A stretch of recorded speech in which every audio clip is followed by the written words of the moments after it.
Thank you for joining me this afternoon.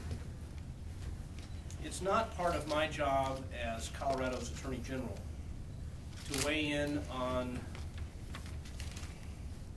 whether the Patient Protection and Affordability Health Care Act passed by Congress yesterday is good public policy. That's left to others. It is, however, part of my job to defend the rights of the state of Colorado and its citizens from the exercise of federal power in violation of the United States Constitution. The United States Constitution gives the federal government only enumerated powers. The government can only exercise those powers given to it in the document. All other powers are expressly left to the states and their people.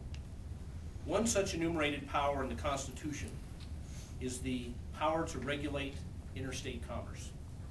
Under that enumerated power, anyone who voluntarily engages in commercial activity that affects interstate commerce is subject to regulation by Congress. So, for example, Congress may regulate people who choose to buy or sell insurance to the extent that that impacts interstate commerce. But in the health care legislation passed yesterday by Congress, Congress is attempting for the first time in our history to use the interstate commerce power to regulate citizens who choose not to engage in commercial activity by forcing them to engage in commercial activity by buying insurance. Never before has Congress compelled Americans, under the threat of economic sanction, to purchase a particular product or service as a condition of living in this country. After careful analysis of the individual health care mandate and the arguments of various legal scholars, I've come to the conclusion that this expansion of federal power is unconstitutional, and have made a decision to join several other state attorneys general in a lawsuit challenging the individual health care mandate. Even the Congressional Budget Office understood the unprecedented implications of this legislation when it stated, and I quote, "A mandate requiring all individuals to purchase health insurance is an unprecedented form of federal action. The federal government has never before required people to buy any good or service as a condition of lawful residence in the United States. As desirable as it may be for all Americans to purchase health insurance, and it would indeed be desirable, the Commerce Clause or any other provision of the Constitution does not give Congress the authority to compel a citizen who would otherwise choose to be inactive in the marketplace to purchase a product or service that Congress deems beneficial. Such an expansion of the current understanding of the Commerce Clause would leave no private sphere of individual commercial decision-making beyond the reach of the federal government. Congress could make any citizen buy any product or service it wanted if buying it would be a commercial activity subject to the Interstate Commerce Clause. Such an expansion of federal power would render the 10th Amendment meaningless, and it's the 10th Amendment that reserves all powers not enumerated and granted to the federal government to the states and their citizens. Now, I understand fully that some citizens in Colorado will allege that this lawsuit is politically motivated.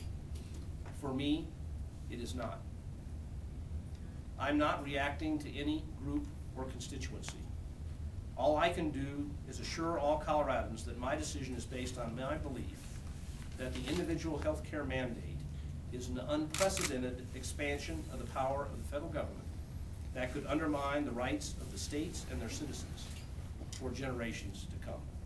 Can I answer any questions you might have? The process for the lawsuit, so you join a number of attorney generals, then what happens? Where do you file? Do you file in the Supreme Court? Do you file in the Court of Colorado? And then, so basically, what are the steps for the lawsuit to be heard? Right now, there are 11 states that are involved. By the time a lawsuit's actually filed, there may well be more. I think at this point in time, the lawsuit will either be filed in the D.C. Circuit Court or the Northern District of Florida. That decision will be made in the next several days. It will be in the trial court. This is not a matter of original jurisdiction in the Supreme Court, and it will make its way through the federal courts, District Court, Circuit Court of Appeals, and given the nature of it, I think there's a pretty good chance we'll wind up in the United States Supreme Court. So if 11 states are already bringing this kind of litigation, and assuming that whatever the court's rule would apply in Colorado as well, why expend your office's resources if other states are already fighting this battle? Because I believe very sincerely that this is a very serious matter of federal power versus states' rights, and that my office should weigh in on it. I feel very strongly about that. Attorney General Suthers, is there any case law that you're referring to? Is there anything that you could already point to as cases that? There are some. I'm not going to give you a brief, but there are some cases in which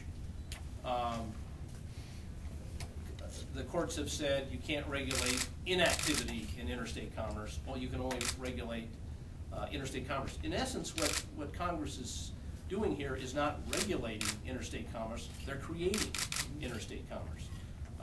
And there are some cases, and you'll see briefs. Believe me, just blog this issue today, and you'll see all kinds of think tanks weighing in all over the place. The Heritage Foundation has put out a very, very lengthy board that cites all the case law. But I want to emphasize this particular situation where Congress is telling someone who would otherwise choose to stay out of interstate commerce, you have to get involved in interstate commerce by purchasing the product we want you to purchase. There is no precedent for that. When you say that this is not about politics, and then you cite the Heritage Foundation, and for example, are there any Democrats among those group of attorney generals? Not yet. And let me comment on that. But my question is, how are people to, when they see that, why wouldn't they think that it's political? I hope they question the political motivations of an attorney general that would not say to the citizens of their state, it is not an enumerated power of Congress to force you to buy a product, to force you to engage in a commercial transaction that you would otherwise not engage in. And I would suggest to you that there's a lot more political pressure on the other side of the fence for AGs than there is on this side of the fence, because most AGs are raison d'etre. The reason we exist is to fight the overexpansion of federal power.